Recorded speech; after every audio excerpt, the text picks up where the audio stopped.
What's up, guys? I'm Nate Stone, and this is Popryland.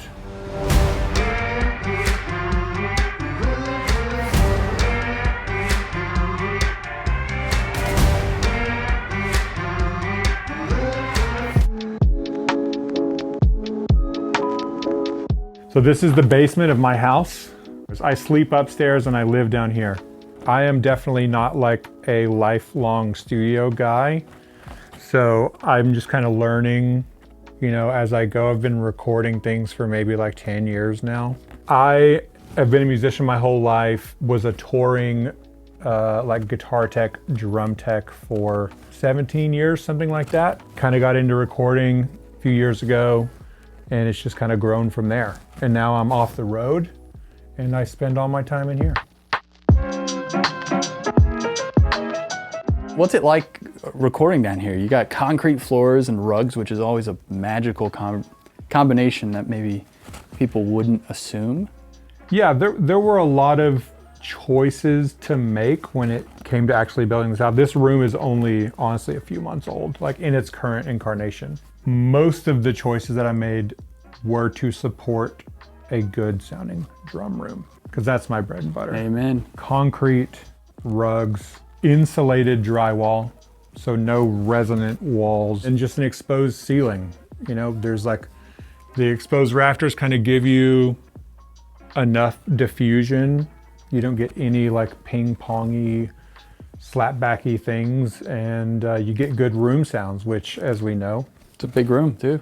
It makes a difference when you're doing drums, especially, I'm like a 90s kid. Yeah. So I like big, massive drum sounds. Same. I can always close things in. We've got baffles and I've got a bunch of extra treatment hanging out. But having the option to have everything big and wide open is that was the goal. I use a lot of different things for rooms depending on what we're doing, but I just have like a stereo ribbon that's just parked. Generally, I'll sum it to mono. I'm a big fan of mono room sound, and so generally I'll just sum it to mono or only use one side of the stereo ribbon. Oh, cool.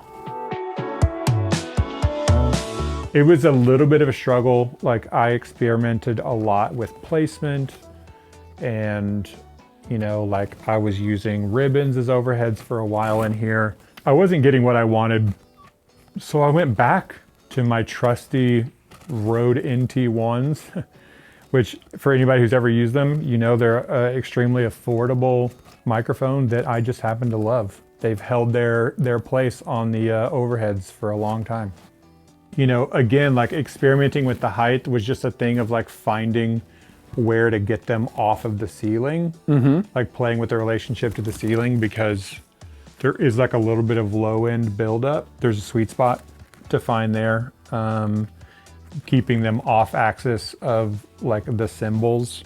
It's your pretty standard 90s track count on drums, running 12 channels, all your normal stuff.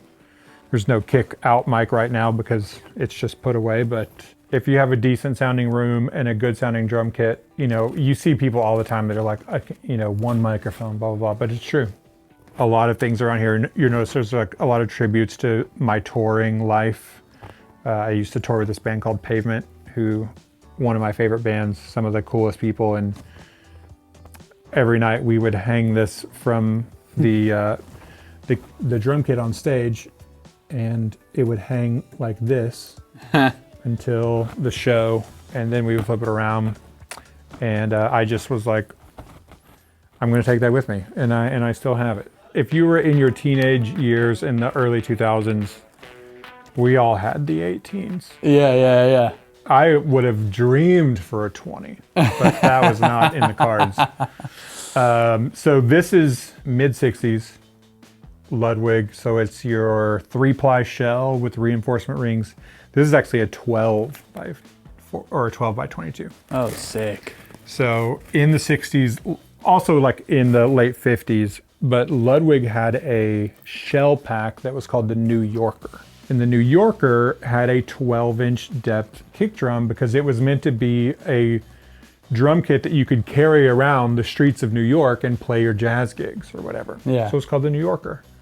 So that's a New Yorker kick drum that I bought for whatever the cash in my wallet was from this guy in Chicago. Wow, just a kick drum. He didn't know what he had. Yeah. I mean, it looks like Yeah.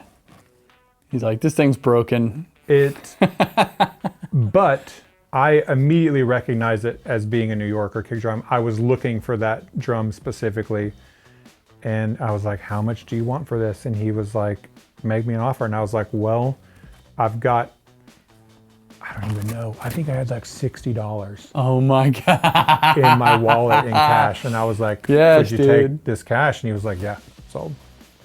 That And is it was in a little bit rougher shape Yeah.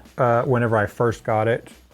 But dude, the 12-inch depth is incredible. It feels so good. I bet. You know, the more air in between the drum heads on your kick drum, Weirder the kickback.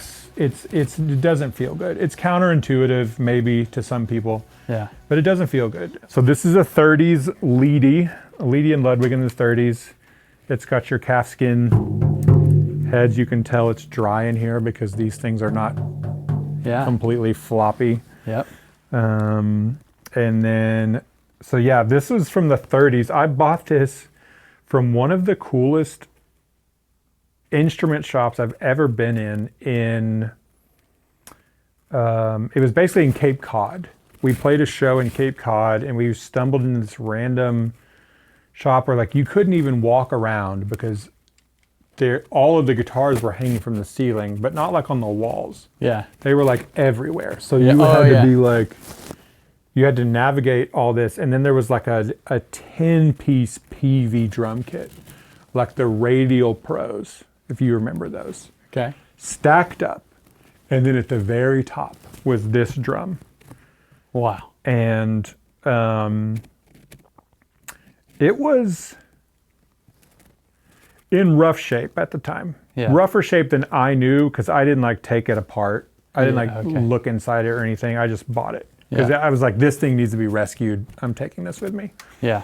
But I got it home. I took the heads off and the whole drum just opened up. Like it was Oh. not Like the shell. together because it's a steam bent single ply shell. Oh wow. But my good friend Lucas Aldridge, who's an incredible drum guy here in town, I traded him a whole bunch of vintage Slingerland and Ludwig hardware, and he repaired this for me. And you can see there's actually a tear. That's crazy. In the drum head, Yeah. but it still works. So yeah. Love that there's a cow's face on the head. Yeah, exactly. Exactly. And these are original. These are Leedy, potentially original or potentially replaced very early in its life. It's Yeah. tough to say, but Yeah, they're like this is the face of the this of is the head. cow. Yeah, this is the This cow. is the sacrifice that was made. 60s, roughly, Slingerland parade drum. I was on a session early in my Nashville days and they wanted something like that and I didn't own it. Yep. And it's, back then it was just like you went on eBay immediately and bought whatever it was Yep. that you didn't have because you just wanted to have it for the next time Yep. Someone asked it for it. came up. And, If you want to get called again. and you Exactly. And it's been cool. on like some sample packs and stuff. It was in a rental inventory for years because I didn't have space to store it. So I loaned it to my good friend Bryson, who owns Nelson Drum Shop. And it was a cool. part of his rental inventory. And it ended up on some sample packs and it's been on like NFL commercials and, it's hard to keep track. don't. Yeah. What are these toms? So these are your standard Ludwig Super Classic 13x9, 16x16 maple poplar mahogany with maple reinforcement rings. If you can't do it with these, Yeah. you can't do it. Yeah. And that's all I'll say. And then, its kick drum is here. This is a kit, again, I bought these shells from Bryson. He got like 3 or 4 of them, like in this deal that he got a bunch of drums somewhere. And like the first 3 kits sold immediately. And I was like, hold one for me, please, God. And I definitely bought the worst the one in the worst condition, but it sounds amazing. The runt. Yeah. This is a kick drum from a custom kit that I had from like the early 2000s. I got lucky. It's only Yeah. 14 inch deep. Nice. Somehow I Good ended up with job. a 14 inch depth kick drum in the early Yeah. 2000s. I bought it from Guitar Center. Okay. It was like this coral pink color, and it's a really weird shell because I think it's a 4-ply kick drum shell, which generally 24 by 14 inch Keller shell, generally it's going to be a 6-ply drum. Got it. This is a 4-ply, so it's extremely thin. Yeah. It sounds really good. But to sort of like shore it up, Yeah. a few years ago, I had Andy at Drum Supply rewrap it. Snare wall. Yeah, buddy. Lots of metal. Again, got a Radio King down there. And that was sort of like, that initiated my understanding that metal snares sound better. Yeah. I bought this because I was hunting a Steve Ferroni signature, which is basically the exact same drum, only the Ferroni has brass hoops and lugs. And I bought this at Pro Drum in LA. Hollywood. Yep. Then like literally maybe a couple weeks later, I found the actual. So that one in the middle there, that's a Steve Ferroni signature. Nice. And then we've got the Sugar Cherry Sapwood and the Craviotto Brass Copper Masters AK, which is That's a crazy snare. it's a beautiful snare. I hunted that snare for years and years and years before I found one that was even available to purchase. I actually bought it from a woman whose husband passed. Oh. Like that's the kind of Yeah. event that has to come Yeah, for you to get one. for these to enter the market. Yeah, exactly. And then of course, if you have any drum that costs more than an Acrolite and you don't have an Acrolite, you should sell whatever that drum is and buy an Acrolite. Oof. Shots fired. If you were going to bury me with a drum like that I had to play in the afterlife Yeah. and I could only have one, it would be an Acrolite. You know, this can kind of be whatever it needs to be. It definitely is, like if we're cutting a real vocal, we'll do it here.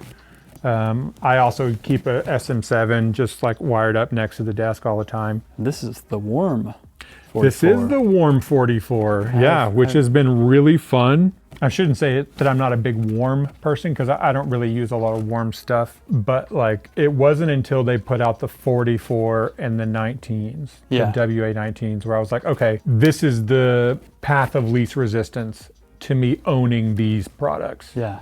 and I want them. Yeah. So I got a couple of the 19s and I got one of these, and they're awesome.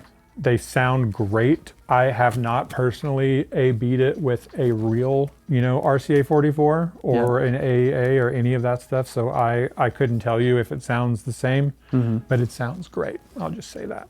The microphone stand, coming from the live world especially, like we're Atlas people. Yeah. You want the mic to stay where it is? Atlas, K&M, like there's a few different things, but really I remember the first session I ever did in Nashville was at Sound Emporium, and I'm a big guy. I take up a lot of space, and I'm like working around this drum kit, and I like did one of these guys and backed into a mic stand, and mic stand fell over with the mic on it. Oh my God. Thank God it was like a Shure Bullet mic, Okay. Good. not Yeah, that's that fine. big of a deal. Yeah. It was in that moment where I was like, okay, I'm getting stands. Yeah. Like I probably have more money in stands than I do in mics, honest Yeah. to God. Yeah, we got Vocal World, Guitar World. A lot of space over here too. I love that there's like almost dedicated rooms, but it's all open.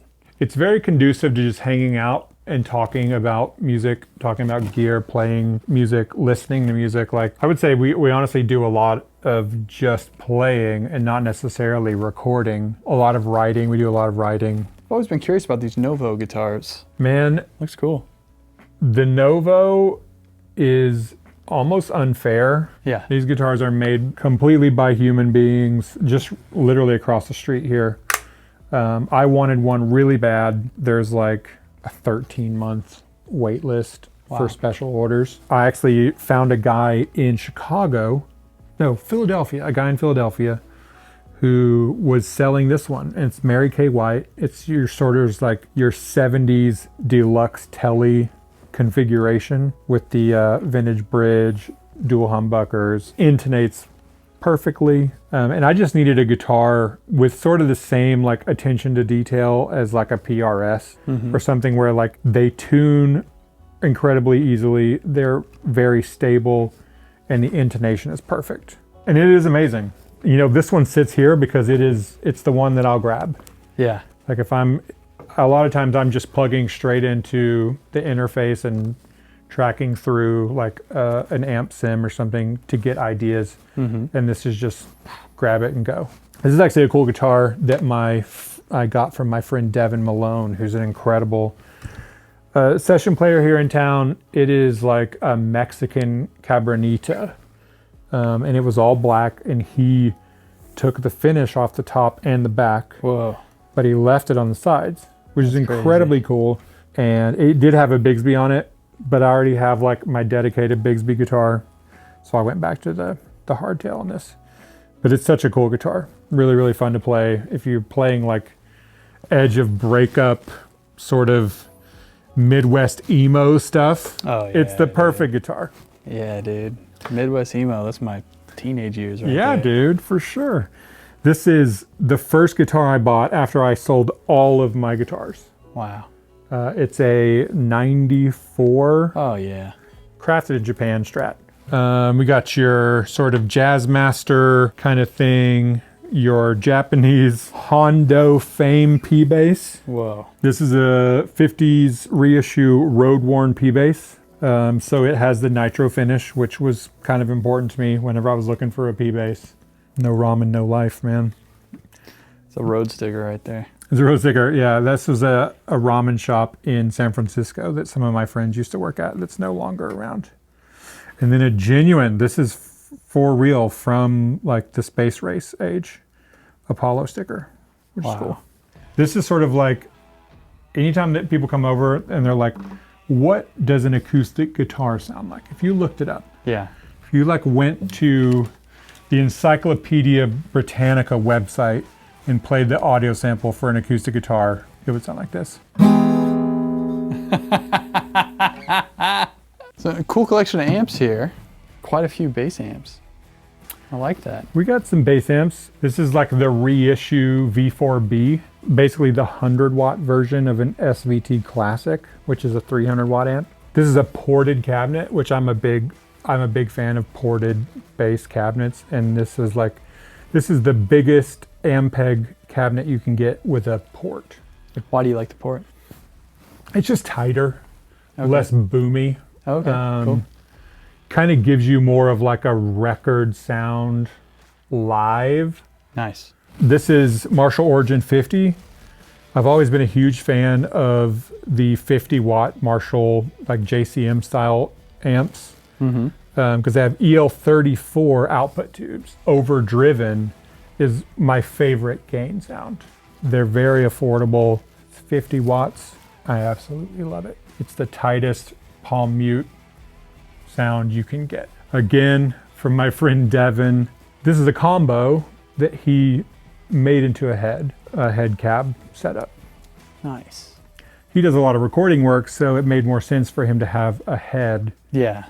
And so he outfitted it that way to better serve his use, and it's pretty great. So I'm running the X8P as like my centerpiece, essentially. I'm running the 4710 ADAT through the X8P. So you got 12 pre's there. So I got 12 pre's there, and then there's another 4 line inputs on the 4710, which is the Black Lion 1073s. So there's 16. Nice. And then I added another Apollo 8P, older generation. Yep. Just because I needed more I/O. You know, we've got the $5,000 MIDI controller. Yep. Even though I honestly do use the internal sounds on it a lot, especially the B3. Yeah. Because it's just so good. Like it's literally dialed to the B3 right now. Got the real piano, which, you know, this is a very specific thing. If you wanted a nice clean piano, we would probably go software. But this thing is just it makes all kinds of other noises other than piano sounds. Yeah. Like if you're going for that, there's nothing like it, honestly. Like I really love it. Yeah. Quarter-inch tape machine, that was literally given to me, I don't know, 20 years ago. Oh, wow. Never understood it or really even knew what it was for. Like I've carried it around my whole life before I ever even knew what to do with it. That's awesome. But now I'm lucky to have it. You know, Studer made these for Revox. I've tracked through like the preamp section, but I've never actually tracked a tape. I'm a poser. It's such a gift to be able to work with people that you love and help facilitate their music. I think that's the most fun you can really have. And my friend Carrie, we've been working on her second record now for a few months, just kind of in the writing and pre-production phase there. I have a project with some of my closest buds where we're making music that will be played live. Maybe it's a sync project. Haven't quite figured that out fully yet. Honestly, there's so much going on. You know, doing remote drums for a lot of different things. You know, you get roped into random things like recording your sister for somebody's wedding, or like whenever people find out you have the ability to do things like that, they're just like, oh, wouldn't it be cool if you did this for me? And you're like, yeah, that would be cool. We should do that. This is my main work. This is the work that I do now. And it's really fun. You know, we've been talking about gear a lot, and it's like your drum sounds only take you so far. Yeah. There are amazing sounding records that I've only listened to once. And there are amazing records with no drums. There are amazing records with terrible sounding drums. Yeah. Like that's one of my favorite games to play with my like nerdy friends. It's like, what's your favorite record with the worst drum sounds? Oh yeah. And now more days it's just put a mic on it and it's whatever it is. Yeah. Like there's a record that I got into recently that was made in a closet under the stairs, like Harry Potter style. I stumbled on this record and I like whatever I had going on that day just went away. Oh yeah, I've done that. And I just sat and listened to this whole record, and the songs were great, but like sonically it was like this crazy experience. It's this band called Richie Mitch and the Coal Miners. Oh, okay. You're out there. I love Subliming. That's the name of the record. Give it a listen. And that's what I want to make. I just want to make good songs that are inspiring and gives me a reason to collect esoteric gear. Heck yeah, man. I love it. Do you have like a studio Instagram or something? Yeah, you can find us at Popryland on Instagram. Popryland, like Opryland with the P. It's like Opryland with a P. I'm a massive Opryland kid. Like I grew up at Opryland, and that's been the name of the studio since I put it together in like 2017. All the iterations of it have been Popryland. Well, cool. Thank you guys for watching. Make sure to hit the like button, subscribe, and I'll put links to you down in the description. We'll see you in the next one. See you guys.